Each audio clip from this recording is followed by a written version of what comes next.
Bonjour mes parents, verts et prudents. Aujourd'hui j'échange avec Isabelle Troussicot-Malinge. Isabelle est conseillère en santé environnementale, conseillère médicale en environnement intérieur, une CMEI, créatrice et gérante de Mon Bébé, Notre Santé, un service de conseil et d'information en santé environnementale. On discute notamment de la qualité de l'air à la maison, de comment plus de simplicité permet de mieux se protéger, de ce qu'il est possible de faire à notre niveau de parents et d'autres sujets. Voilà, j'espère que vous y trouverez des choses utiles et je vous amène Isabelle Troussicot-Malinge.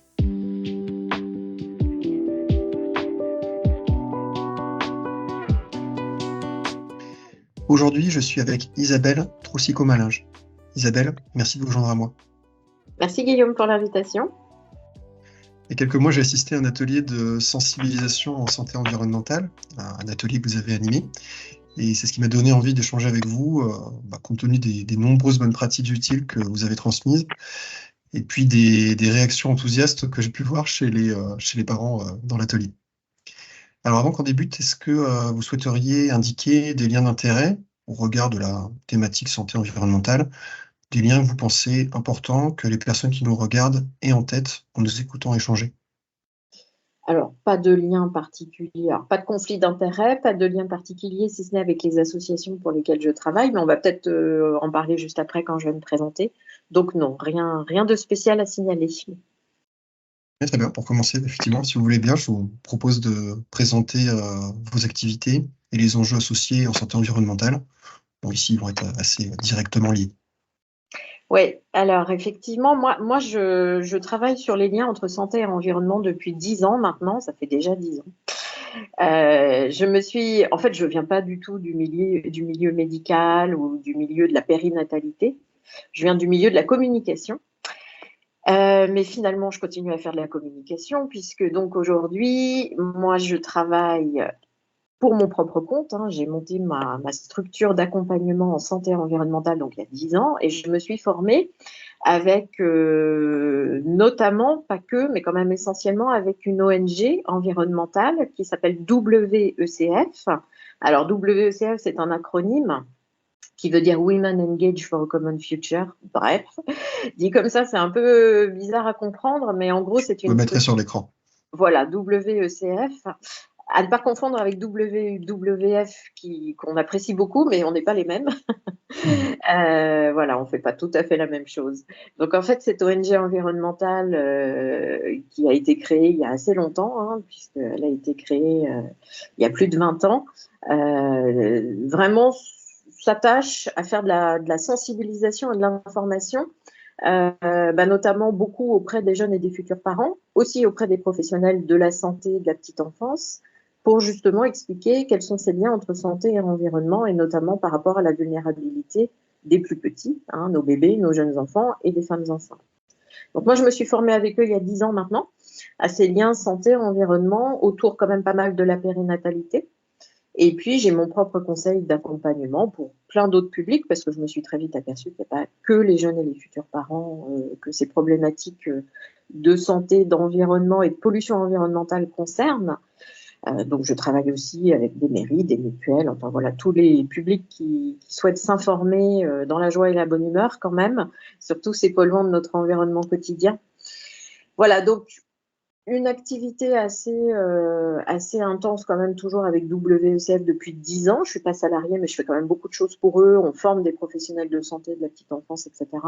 On fait des ateliers, bien sûr, et donc c'est entre autres l'atelier auquel vous aviez participé l'année dernière, donc les ateliers nesting, qui sont vraiment destinés aux jeunes et aux futurs parents, où pendant 2 heures, on parle vraiment de tous les polluants environnementaux domestiques du quotidien auxquels on peut être confronté, et de la vulnérabilité, la sensibilité des jeunes enfants. Donc voilà, d'où l'intérêt de faire attention à cette période de grossesse et de la petite enfance.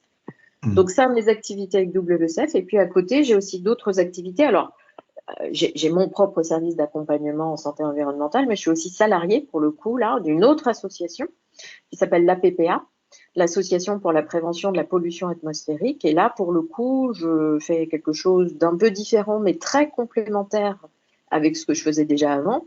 Je suis conseillère médicale en environnement intérieur. Donc là, nous, les CMEI, pour aller plus vite, hein, pour dire ça plus rapidement, on va sur prescription médicale au domicile de patients, de patientes qui présentent une pathologie respiratoire chronique.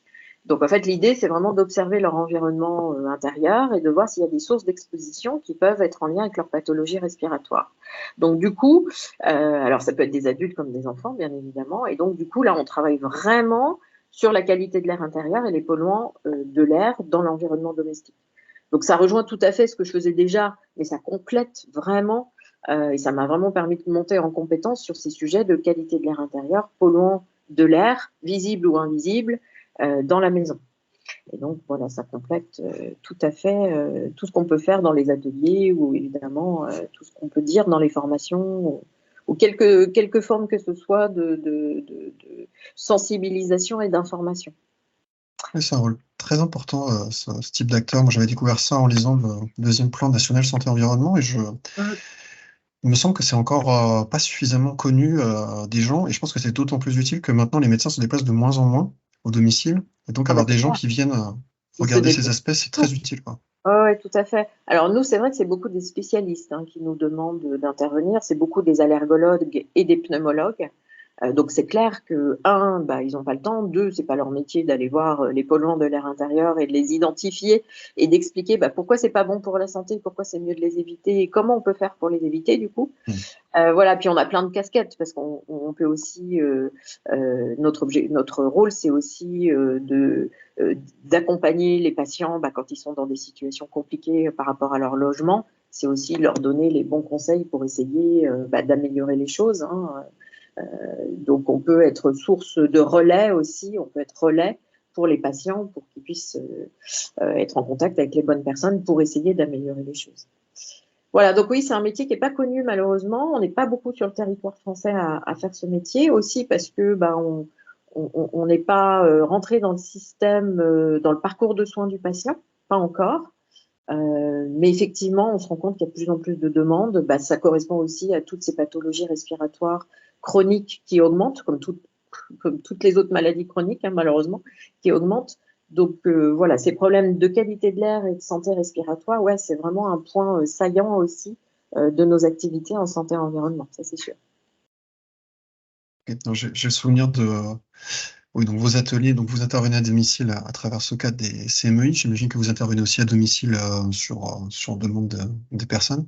J'ai souvenir dans l'atelier vraiment d'énormément de bonnes pratiques utiles pour les jeunes parents et qui étaient vraiment très concernés et donc très logiquement très attentifs dans le public. Vous auriez envie de partager quoi là avec les parents, les jeunes parents qui nous écoutent typiquement sur cette vidéo en termes de bonnes pratiques sur lesquelles attirer leur Ouais. attention?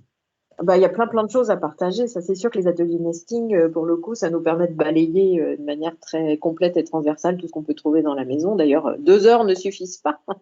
Mais Ouais, l'objectif, je mettrai le lien dans la description de la vidéo pour les ouais, gens qui ah veulent bah aller oui, au dans les... contraire, avec plaisir, parce que bon, les ateliers, généralement, on s'organise pour qu'ils soient gratuits pour les personnes qui viennent y participer. Alors, les bonnes pratiques, bah, il y en a plein, mais on peut peut-être commencer justement par les fondamentaux. Vu que je travaille dessus tous les jours, je suis bien placée. J'étais encore en visite hier, voilà, donc encore hier après-midi, j'étais en train de l'expliquer aux patients. Il y a quand même 2 fondamentaux avant toute chose dans la maison, si on veut quand même, parce que la maison, c'est quand même un environnement où on passe beaucoup de temps. On passe la plupart de notre temps dans des environnements intérieurs, 80-90% de notre temps c'est à l'intérieur, c'est dans des environnements fermés, clos. Donc la maison en fait partie, bien évidemment. Surtout quand il y a bébé à la maison. On passe peut-être les premières semaines, les premiers mois du temps de la vie de bébé à la maison avec lui. Donc c'est hyper important déjà de se préoccuper de cette qualité de l'air intérieur. Qu'est-ce qu'on va respirer dans notre air à la maison? C'est un peu fondamental quand même, parce que respirer, on ne peut pas trop s'en passer. Et donc, il y a 2 fondamentaux, c'est l'aération et la ventilation de la maison. Donc l'aération, c'est pas très compliqué, c'est ouvrir les fenêtres, mais il faut pas oublier de le faire tous les jours, plusieurs fois par jour, on va dire 15 minutes à peu près.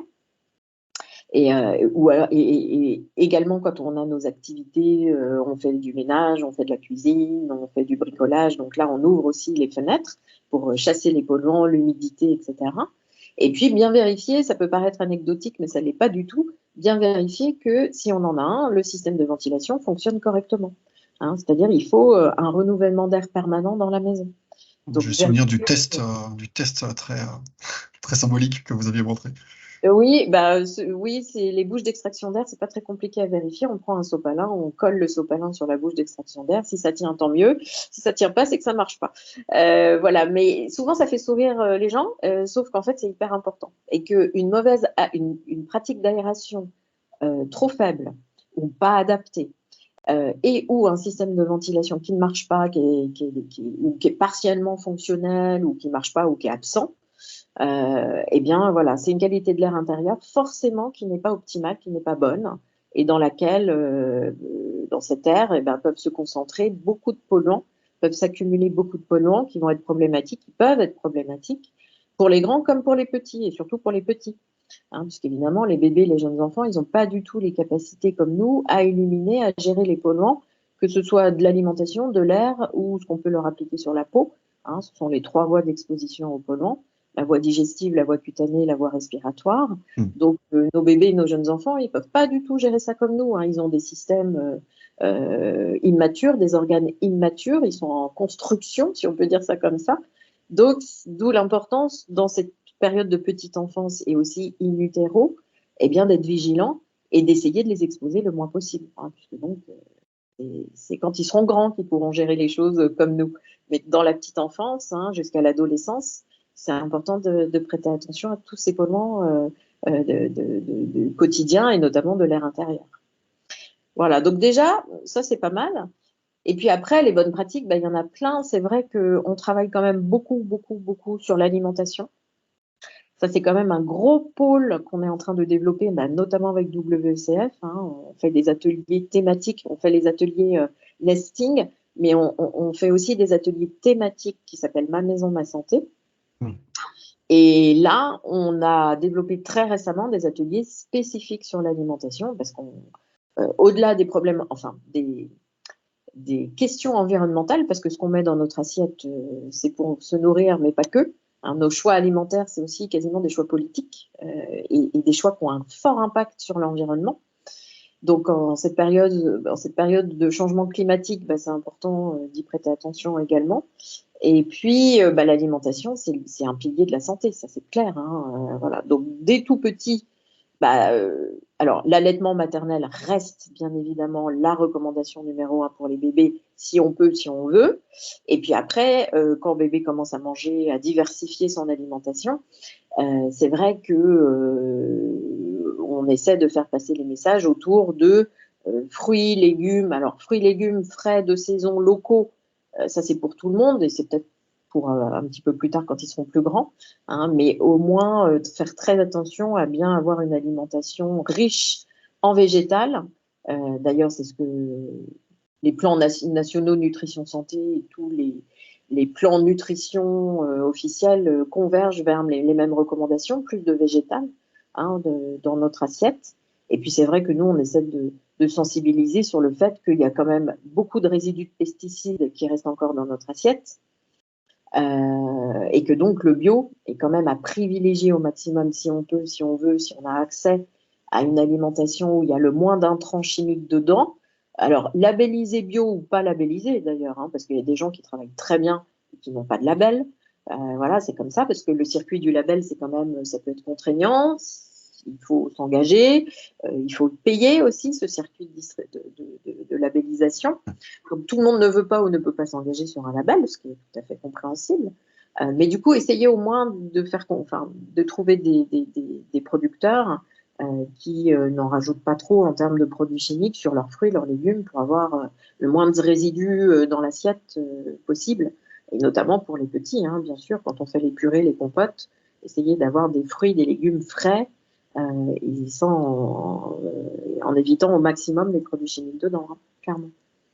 Il y a beaucoup d'études qui sortent, alors il ne faut pas qu'on soit trop anxiogène, mais parce que voilà, il y a des solutions pour éviter tout ça au maximum, mais Mais voilà, il y a quand même énormément d'études qui sortent sur l'impact des pesticides sur la santé.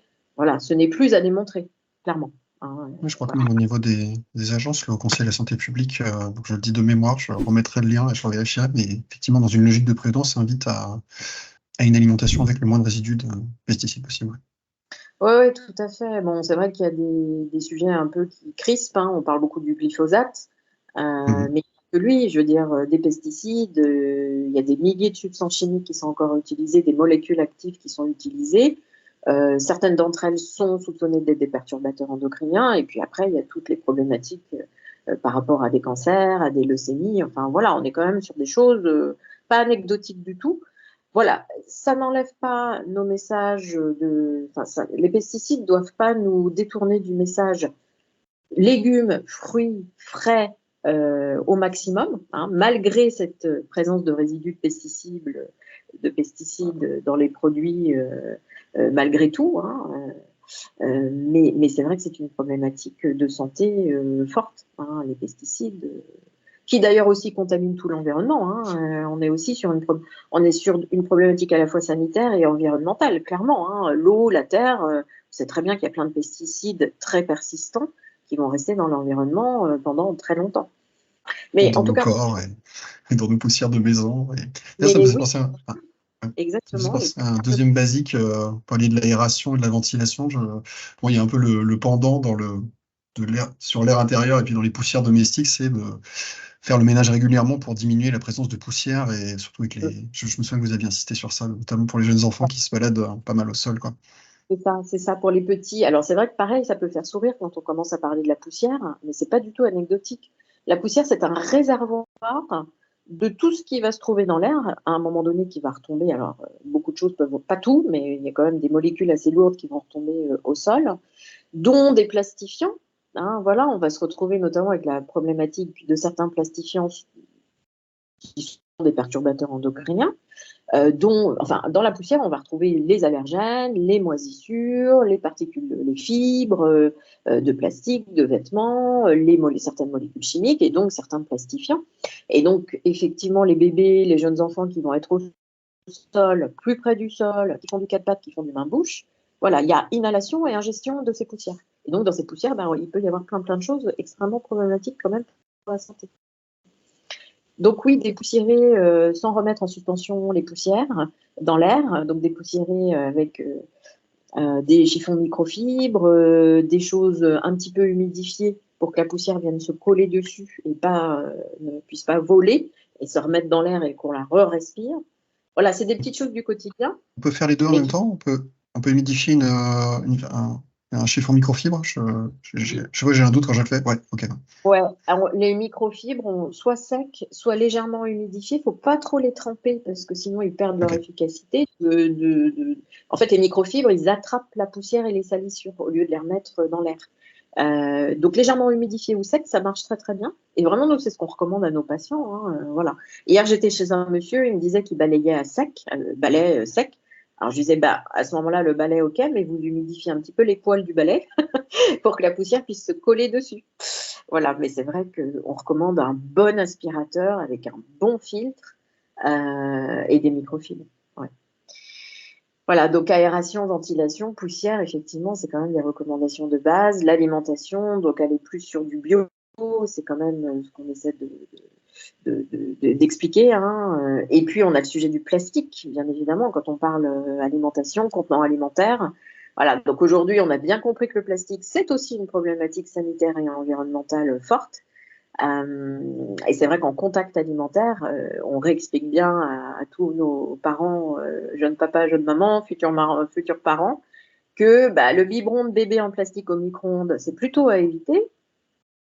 Parce que, alors même si aujourd'hui, il n'y a plus de bisphénol A dans les biberons, puisque donc il y a eu ce scandale il y a quelques années, hein, en 2010, du BPA dans les biberons. Et donc, c'est un exemple, ça c'est vraiment un exemple de mouvement citoyen, si je puis dire. C'est vrai qu'il y a plein de choses à faire d'un point de vue individuel à la maison, ça c'est sûr, on a plein de leviers d'action, on peut faire plein de choses dans notre environnement quotidien, mais il y a aussi des exemples quand les citoyens s'emparent d'un sujet et décident de boycotter ou de se manifester pour dire ça, c'est scandaleux, on n'en veut plus, on peut faire plier l'industrie. Hein. Donc la preuve, le bisphénol A dans les biberons, quand les parents se sont rendus compte de ça, de ce scandale, voilà, les industriels n'ont même pas attendu que la réglementation passe pour changer le plastique des biberons et passer sur un plastique qui ne contient pas de perturbateurs endocriniens. Donc, que ce soit individuel ou collectif, on peut faire bouger les choses et le BPA est un exemple. On a l'exemple aussi des parabènes. Hein, les consommateurs ont appris que les parabènes, qui sont des conservateurs qu'on trouvait beaucoup dans les cosmétiques, aussi dans les détergents, mais quand même beaucoup plus dans les cosmétiques, on a compris que c'était pas bon pour la santé. Ben voilà, on a aussi fait plier l'industrie. Alors, il y en a encore des parabènes aujourd'hui, mais il y en a beaucoup moins.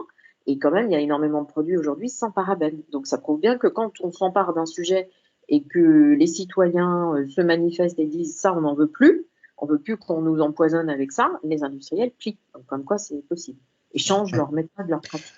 Il bouge en termes de composition et puis il bouge en termes aussi en termes de matériaux. J'ai le souvenir que j'avais jamais croisé avant des biberons en inox. Je me souviens d'ailleurs que vous en présentez dans votre atelier et c'est surprenant. Enfin, on imagine au départ un matériau transparent parce que c'est comme ça qu'on l'a toujours vu. En tout cas, moi, c'était mon cas.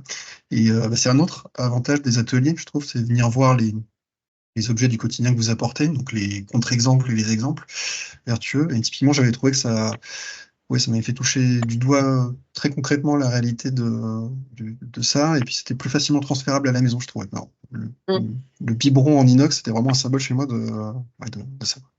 Ben, moi, vraiment, je le mets vraiment en atelier parce que même des professionnels parfois de la petite enfance ne savent pas que ça existe. Donc, comme quoi, on en apprend tous les jours, hein, moi la première. Donc oui, effectivement, bon, le biberon en plastique, on ne va pas non plus le jeter à la poubelle en disant il faut tout bannir. Ça peut être pratique quand on est quelque part et que voilà, ou que c'est vrai que c'est plus léger, ça casse pas, etc. Mais vraiment, l'idée c'est de pas le faire chauffer puisque le plastique c'est pas une matière stable et donc le plastique va se dégrader au contact de la chaleur et transférer dans l'aliment des composants qui peuvent être vraiment problématiques. Donc, cette histoire de migration du plastique quand il est sous l'effet de la chaleur, c'est vraiment un conseil de base qu'on donne en atelier et puis de toute façon de manière générale. Et donc, un biberon en plastique pas chauffé, on va dire que c'est acceptable. Ceci dit, le plastique, c'est quand même une matière qui s'use dans le temps, donc il est préférable de ne pas trop le garder longtemps quand même, le biberon en plastique. Mais c'est sûr que la super alternative, la meilleure alternative, c'est le verre ou l'inox. Alors l'inox qui passe pas au micro-ondes de toute façon, donc déjà voilà. Et puis c'est des matériaux. Alors l'inox ça casse pas, c'est l'avantage. Le verre ça peut casser. Maintenant il y a des gaines en silicone qu'on peut mettre sur le biberon pour éviter que ça pète quand ça tombe, si ça tombe par terre.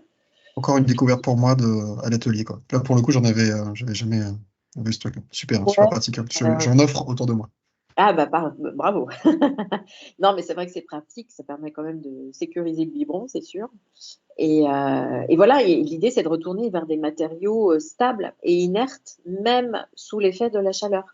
Et qu'on va conserver en plus, parce que les biberons en plastique, au bout d'un moment, de toute façon, on va les jeter. Donc ça fait des déchets, ça fait de la pollution, ça fait du plastique encore dans l'environnement.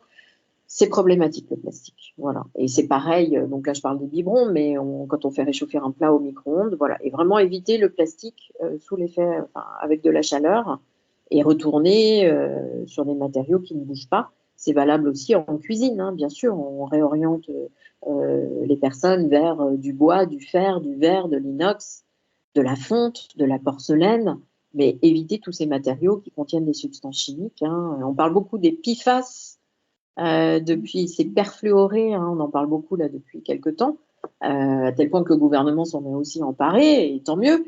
Mais maintenant, il faut avoir des actions là-dessus. Et donc, effectivement, les perfluorés qu'on va retrouver notamment dans les revêtements anti-adhésifs, des poêles, des casseroles, mais aussi des vêtements déperlants, enfin plein d'objets du quotidien, eh bien, ce sont des substances chimiques qui sont soupçonnées d'être des perturbateurs endocriniens, entre autres. Et donc, on va retrouver beaucoup dans l'environnement.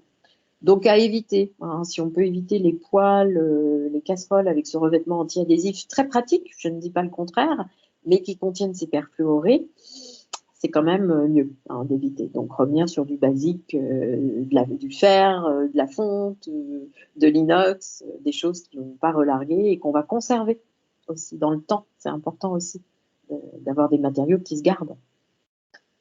Voilà, donc qu'est-ce que je peux vous donner d'autre comme bonne pratique si on reste sur les bonnes pratiques? En fait, moi, je me demandais même, vous avez déjà donné pas mal de matière pour progresser quand on démarre, là, avec ces basiques et puis ces premières bonnes pratiques très utiles. Je me demandais, vous qui non seulement avez l'habitude de voir des gens, les mettre en œuvre, ou de discuter avec des gens, des jeunes parents, de comment mettre en œuvre ces bonnes pratiques, je me demandais si vous aviez des conseils de mise en application, donc soit pour faciliter la mise en application, comme un peu des astuces, ou à l'inverse, des fausses bonnes idées ou des mauvais conseils que vous voyez passer et que vous aimeriez, sur lesquels vous avez des écueils à éviter que vous aimeriez souligner. Alors, des écueils à éviter, ça, il y en a, ça c'est clair. Parce qu'il y a toujours, les industriels nous pondent toujours des fausses bonnes idées, bien sûr. Pour la mise en pratique, après, vraiment, on essaie toujours d'être sur des conseils accessibles, faciles, pratiques à mettre en place et surtout aussi accessibles financièrement. Parce que si on donne des pratiques qui sont trop chères, trop compliquées, bon, c'est pas possible. Donc vraiment, l'idée, c'est de retourner. Enfin, la santé environnementale, c'est quand même beaucoup de bon sens, mine de rien. C'est quand même revenir à des fondamentaux qu'on avait un petit peu perdus de vue parce que l'industrie chimique est passée par là et nous offre aujourd'hui une multitude de produits tous aussi parfumés, colorés, mais chimiquement très chargés aussi. Donc, par exemple, pour le ménage, si on revient à l'entretien de la maison, on revient sur des basiques. Mais ça, je crois que c'est bien intégré quand même par beaucoup de gens maintenant. Donc, vinaigre, bicarbonate, savon noir. Voilà, le triptyque gagnant, le trio gagnant. Ça coûte rien, c'est facile à utiliser, aucun danger pour bébé, pour les utilisateurs, une pollution de l'air quand même extrêmement maîtrisée, parce qu'on n'est pas du tout sur des trucs chimiques, donc il n'y aura pas de molécules chimiques problématiques dans l'air. Voilà, comment on faisait avant tous ces produits chimiques qu'on a aujourd'hui sur le marché, on faisait avec des savons de bonne qualité, avec peu de composants, peu d'ingrédients, et ça marchait très bien. Voilà, donc vraiment réduire le nombre de produits, aller sur des produits plus simples, plus naturels, que ce soit donc les produits ménagers. C'est pareil pour les cosmétiques, et notamment les cosmétiques pour bébé. Bébé, il n'a pas besoin de 50 cosmétiques. Enfin, je veux dire, bébé, il n'a pas forcément besoin qu'on le parfume. Lui, il s'en fiche. Je crois que voilà, lui, il s'en fiche un peu du moment qu'il a les biberons et de quoi dormir et bien manger. Je crois que voilà, donc on n'a pas besoin de beaucoup de produits pour bébé. Un bon savon, éventuellement un petit produit gras pour faire un petit massage ou hydrater sa peau s'il y a une peau un petit peu sèche. Voilà, un bon produit pour les fesses si jamais il y a un érythème fessier qui arrive. Une bonne couche aussi. Bien choisir la couche, parce que malheureusement, une mauvaise couche, quand je dis une mauvaise couche, c'est une couche avec des composants un peu indésirables. Ça peut justement entraîner des érythèmes fessiers, des problèmes de peau, d'allergie, de réaction cutanée. Voilà, donc on dit souvent moins mais mieux. Moins de produits, mais une meilleure qualité. Souvenir de vous entendre dire ça. Ah oui, mais ça, on le répète. Et alors, je suis contente parce que finalement, c'est quelque chose que je commence à entendre partout. Nous, ça fait 20 ans qu'on le dit. Donc, vraiment, tant mieux si c'est repris. Voilà, moins de viande, mais de meilleure qualité. Moins de cosmétiques, mais de meilleure qualité. Moins peut-être de vêtements, de jouets, de chaussures, mais de meilleure qualité. Qu'on va jeter moins rapidement. Donc, pensons aussi à nos déchets.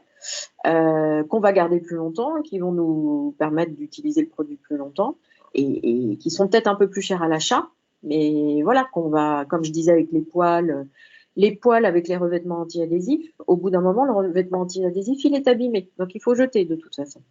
Vous prenez une bonne poêle en inox, en fer, en fonte, vous la jetterez pas, quoi. Donc voilà. Donc moins mais mieux, et c'est valable pour tout. Voilà ce que je disais sur les cosmétiques, sur les produits ménagers.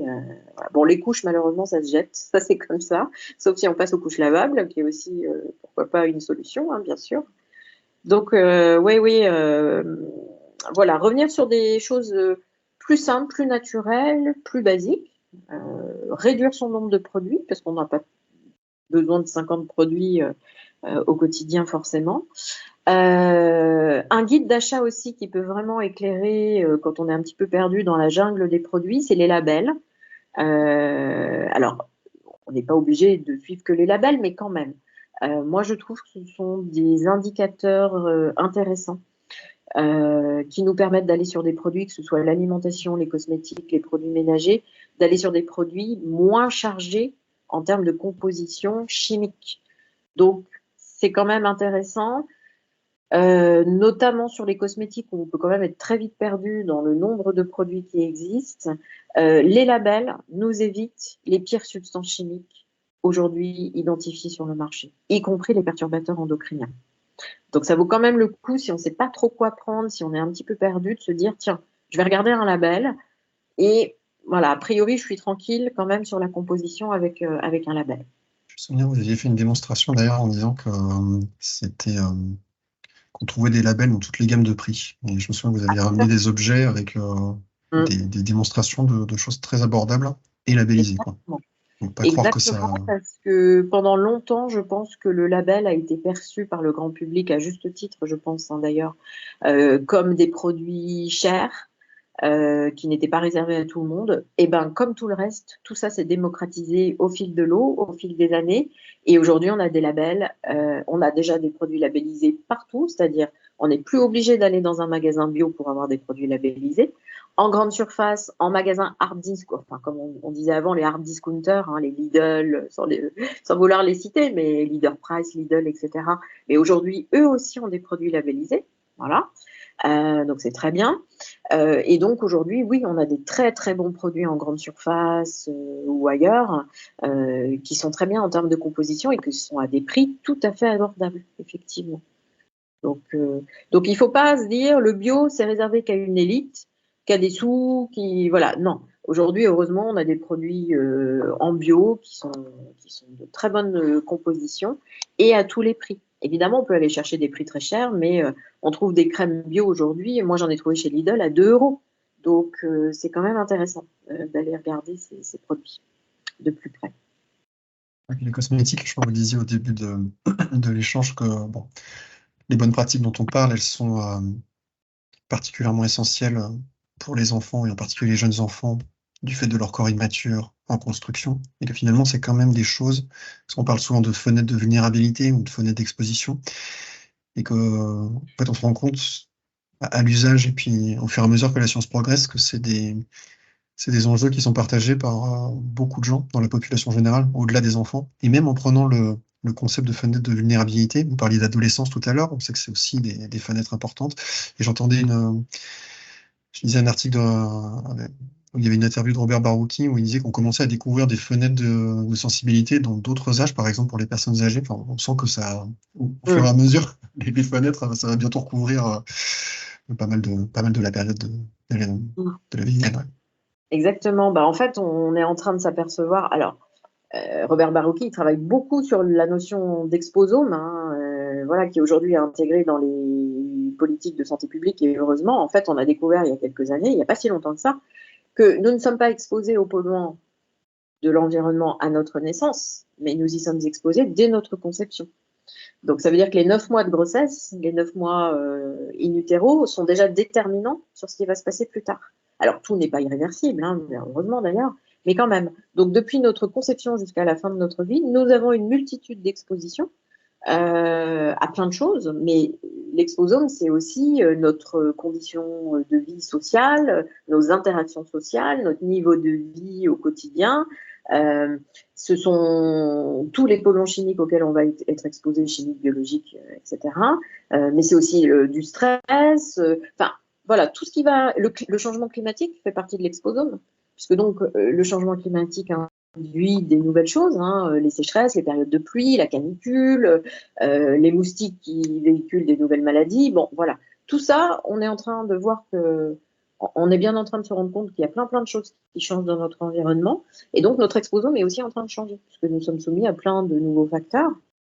Et c'est vrai que du coup, oui, il y a plein de choses qu'on est en train de découvrir. Mais en tout cas, depuis la conception, depuis notre conception, ça, on ne l'avait pas forcément en tête il y a quelques années, d'où l'importance de faire attention à cette période de grossesse et de la petite enfance aussi. Et là, on va parler des 1000 jours, bien sûr. Hein, ça, c'est un gros axe de travail en santé publique qui a été bien mis en perspective il y a quelques années. Et donc, la bonne nouvelle, c'est qu'on a eu plein de financements publics pour travailler. Enfin, faut pas que je le dise trop, parce qu'on en a encore besoin de ces financements. Mais on a eu pas mal de financements publics pour travailler sur cette période des 1000 jours auprès des professionnels de santé de la petite enfance, notamment. Hein, donc, les 1000 jours, c'est depuis la conception jusqu'aux 2 ans de l'enfant, à peu près. Hein, c'est ça. Donc, une période cruciale de vulnérabilité, mais aussi une période d'opportunité. C'est vraiment un moment où on se dit, bon, bah voilà, je vais avoir bébé, ces 2 premières années de vie, elles sont importantes pour lui. Qu'est-ce que je peux mettre en place pour favoriser un environnement le meilleur possible pour lui, pour construire au mieux son capital santé? Parce que ce qu'on va construire en sa petite enfance est déterminant quand même, joue un rôle important pour plus tard. Donc, faut aussi le voir comme une opportunité de construire sa santé au mieux. Après, on peut pas tout éviter. Il faut pas se culpabiliser sur tout. On peut pas, voilà, on est dans un environnement qui est ce qui est, on l'a pas choisi, parfois on le subit. Mais on peut faire plein de choses et on essaie de faire au mieux en tant que parent. Et voilà, on peut pas tout éviter, mais déjà toutes les petites choses qu'on va pouvoir mettre en place à la maison, au quotidien, ça sera déjà énorme. Voilà, faut aussi Donner garder le meilleur tremplin possible pour la suite. Exactement, exactement. Alors, il y a des choses on peut, d'autres on peut moins faire parce que c'est plus compliqué. La pollution de l'air extérieur, on a quand même vachement moins de levier. Hein. La pollution atmosphérique, c'est plutôt dans les mains de nos dirigeants, hein, et des pouvoirs publics, même si nous, on peut faire plein de petites choses aussi au quotidien pour réduire cette pollution. Mais on a quand même beaucoup plus de choses, de leviers d'action à la maison. Hein. Vous voyez, il y a des sujets sur lesquels on peut vraiment faire des choses et puis d'autres, on est acteur, mais un petit peu moins. Hein. Voilà. Justement, Mais c'était un des messages clés que vous faisiez passer, l'idée que, je travaille avec le terme notre zone d'influence à notre niveau de parent. Quand je discute avec des gens autour de moi, me semble qu'on sous-estime souvent l'ampleur de notre zone d'influence avec l'action au niveau individuel.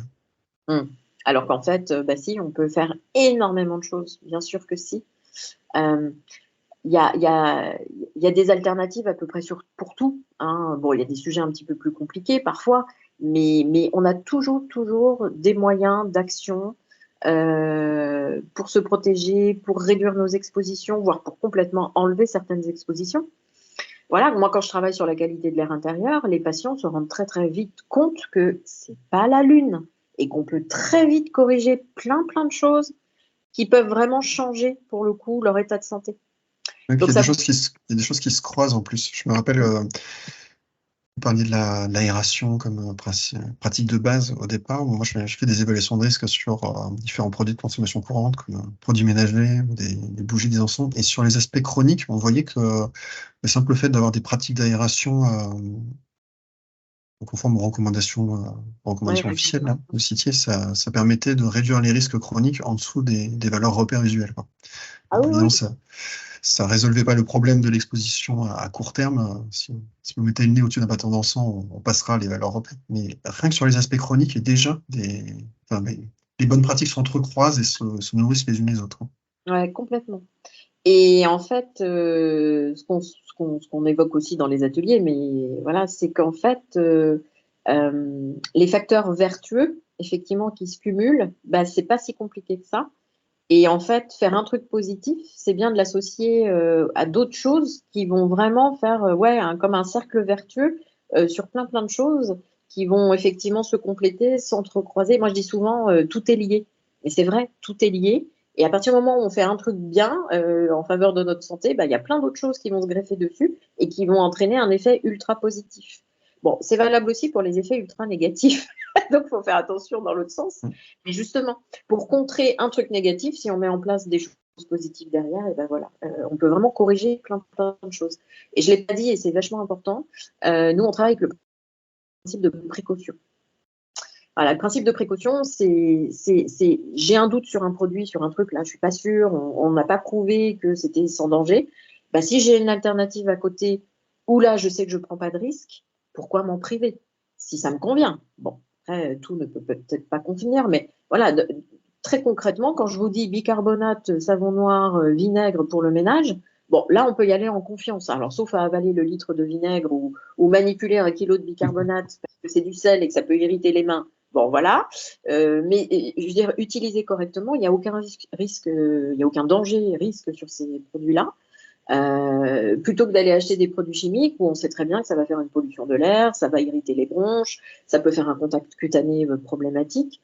Donc, quand on a une alternative, on en a quand même beaucoup, sans risque. C'est ça le principe de précaution. Je m'oriente vers la solution où là, je suis tranquille et je ne prends pas de risque. Voilà. Parce que des risques, il y en a plein. Hein. Le risque, c'est croiser un danger. Un danger, c'est quelque chose qui a une capacité intrinsèque à vous faire du mal. Et malheureusement, autour de nous, on a introduit beaucoup de dangers dans les produits, notamment les produits chimiques, hein, je suis désolée de le dire, mais voilà, quand on introduit sur le marché une substance chimique dont on n'est pas sûr sur son effet sur des petits, voilà, sur des enfants ou des personnes plus fragiles ou sur son effet sur des années, parce qu'on ne peut pas tester des produits sur des années, hein, il y a plein de choses, il y a plein de tests qui sont faits en toxicologie, mais on ne peut pas faire ça sur des périodes trop longues. Voilà, on peut introduire des dangers dans notre environnement. Donc l'objectif, ça va être de ne pas croiser ce danger. Et donc le principe de précaution, c'est une possibilité, c'est une solution pour éviter ces dangers. Bon, voilà, c'est c'est pas toujours. Ça demande un peu de réflexion, mais beaucoup de bon sens surtout. Et puis c'est pas si compliqué que ça en fait, hein, parce que je parle beaucoup des industriels et de la chimie, mais justement, il y a aussi beaucoup d'industriels qui se sont mis sur des créneaux de produits vertueux. Donc aujourd'hui, on a aussi des alternatives commercialisées pour avoir des choses qui ont beaucoup moins d'impact sur la santé et sur l'environnement. Il faut aussi voir ce côté-là. Hein. Il y a plein d'industriels qui, eux, veulent faire mieux et utiliser des produits, des substances qui ne représentent pas de danger pour le consommateur. Donc voilà, il faut aussi se saisir de ça. C'est de bonne guerre, hein. Allons-y. Donc c'est pas mal aussi d'aller chercher ces produits-là. Les produits bio, par exemple, mais pas que. Très bien. Est-ce qu'il y avait des sujets qui étaient importants pour vous d'aborder pendant l'échange et qu'on n'aurait pas spontanément abordé en cours de discussion? On a déjà parlé de pas mal de choses. Je crois qu'on a balayé un peu tout. Hein. Je vous disais les 3 voies d'exposition, l'air, l'alimentation, les cosmétiques. Hein. Voilà, donc effectivement, moins mais mieux, réduire le nombre de produits chimiques, aller sur des labels, retourner sur des produits un petit peu simples, avec des compositions plus simples, plus naturelles et du coup moins impactantes. Voilà, le moins mais mieux, hein, c'est vraiment effectivement quelque chose qu'on répète pas mal. Ça peut faire sourire, mais c'est quand même important. Et puis en fait, les ateliers nesting, hein, ils sont construits vous avez vu, ils sont construits quand même avec une méthodologie entre guillemets de mettre les personnes en action. C'est-à-dire qu'on a tous le pouvoir d'être acteurs de notre santé et de la santé de nos enfants, bien évidemment.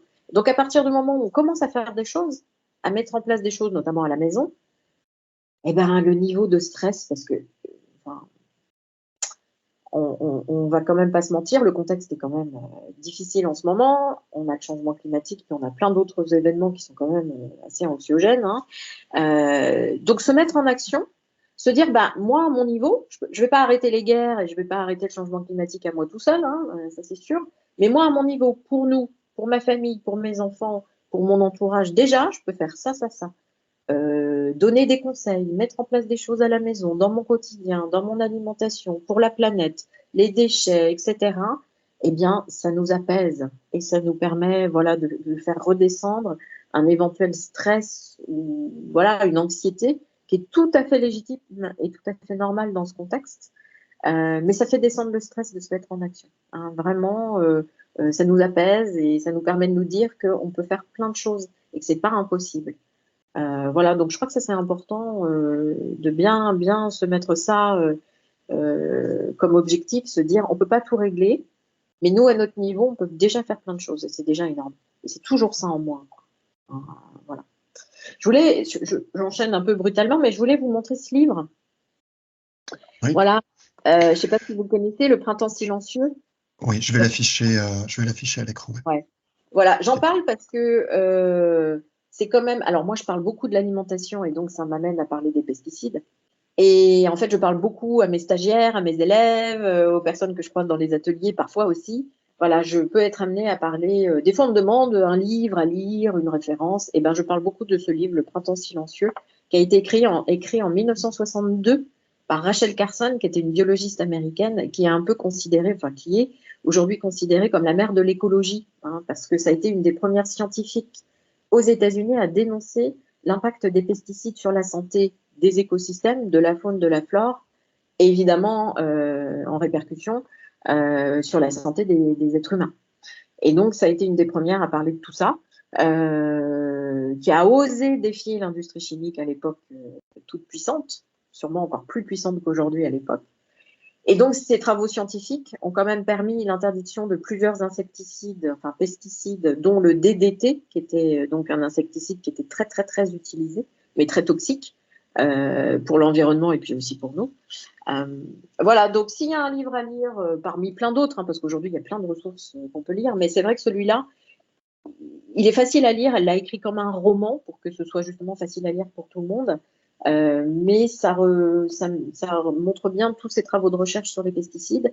Ça a permis d'interdire des choses problématiques et d'ouvrir, je dirais, le débat sur l'écologie et ces liens entre santé et environnement, justement. Donc, c'est quelqu'un qui a, voilà, ça a été une personne qui a fait beaucoup bouger les lignes. Et c'est une scientifique qui est largement reconnue. Alors, elle est décédée depuis, hein, bien sûr. Mais voilà, c'est un livre important qui permet de comprendre plein de choses et tout le monde le donne en référence. Je veux dire, moi, je suis des cours, des chercheurs, des professeurs. On parle tous de ce livre-là. Donc, voilà, c'est une référence. Si on a envie de Ouais, lire quelque chose, entre ouais, autres. Hein. il y a aussi le petit côté intéressant, effectivement, quand on lit des livres qui ont fait l'histoire ou qui ont une influence très importante sur certains mouvements, il y a un petit cachet. Et puis en plus, Rachel Carson écrit vraiment très bien. Je rebondis sur votre recommandation. Rachel Carson, elle a aussi écrit un livre vers la fin de sa vie qui s'appelle je me demande si c'est pas d'ailleurs posthume sa publication, il faudra que je revérifie, qui s'appelle Le Sens, qui aujourd'hui est traduit en français depuis quelques années, qui s'appelle Le Sens de la merveille, The Sense of Wonder. Et elle aborde cette fois-ci le positionnement, comment on peut, dans un positionnement de mentor nature, comment on peut accompagner les enfants et les entourer d'environnements naturels.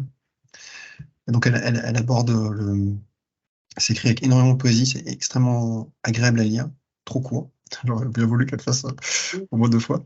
Et oui, c'est une formidable manière aussi d'introduire ou de s'introduire aux environnements favorisant la santé. D'accord. Ah bah, je ne connaissais pas ce livre, donc je vais l'acheter. Rachel Carson, elle a une composante aussi très forte Ah oui, là-dessus. oui, bah, ça fait écrire. Voilà, c'est pour ça que c'est un livre tout à fait. Enfin, moi, je parle du Printemps silencieux, mais effectivement, c'est des choses que tout le monde peut lire. Il n'y a pas besoin d'être scientifique pour aborder ces ouvrages. Ouais. Donc, le sens de la Le merveille. sens de la merveille, c'est comme Le ça sens que de la merveille. c'est traduit Je en vais français. Ouais. noter Je et crois je que c'est vais. dans la collection Biophilia de mémoire. Ah, Je vous merci beaucoup. mettrai le lien dans la description. Ah oui, avec plaisir. Est-ce que pour les gens qui veulent vous suivre ou suivre votre travail, où est-ce qu'on peut les orienter? Donc il y a les ateliers d'une manière Ouais. générale, mais s'ils veulent vous suivre Alors, vous et votre travail?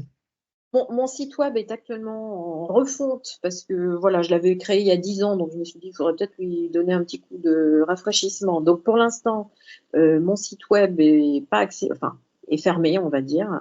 Alors sinon, on peut toujours se recroiser en atelier avec WECF. Donc n'hésitez pas, il y a une carte en fait de France sur le site de l'association, hein, donc WECF qu'est-ce que c'est leur .org, je crois. Enfin, vous tapez WCF, vous trouverez. Donc, on peut se retrouver en atelier.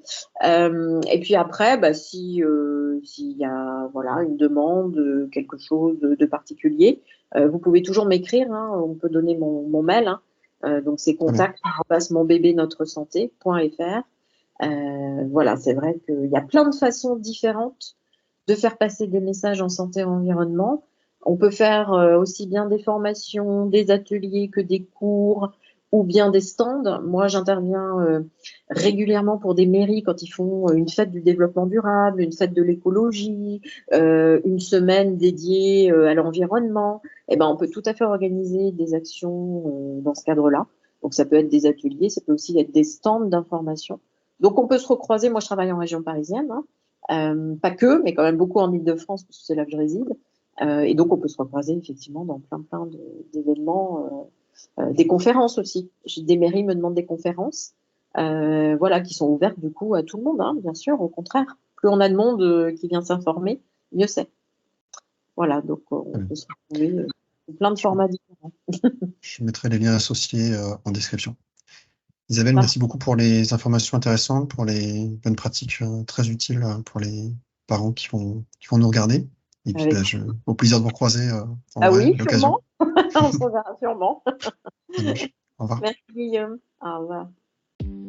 Voilà pour cet entretien. Si vous paraît utile, vous pouvez liker, vous abonner et clocher, si ce n'est pas encore fait, pour que YouTube favorise sa diffusion. À très bientôt.